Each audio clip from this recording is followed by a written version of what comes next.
Summer's here, and it's the perfect time to knock out a few upgrades that'll actually add value before you sell. First impressions matter. In New Hampshire, homes that look move-in ready sell faster and often closer to asking price. A fresh coat on the front door, new mulch in the beds, and a few flower pots can totally change your home's look on a single weekend budget. Buyers notice lower utility bills. Upgrading old windows or installing a smart thermostat adds value and cuts summer cooling costs. A box of foam sealant and a couple hours sealing drafts?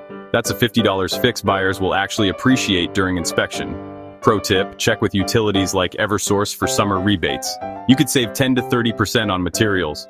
Full remodels cost a ton, but a mini refresh? That's the sweet spot. A new light fixture, modern handles, and painted island go a long way. Want that wow factor without granite prices? High-end laminate or butcher block adds style without the sting. Whether it's curb appeal energy upgrades or a kitchen glow-up, small summer projects can deliver serious resale value. Need help? I've got a vetted list of New Hampshire contractors, or visit 10X General Contracting, one of the most trusted in the state. Visit link in the description.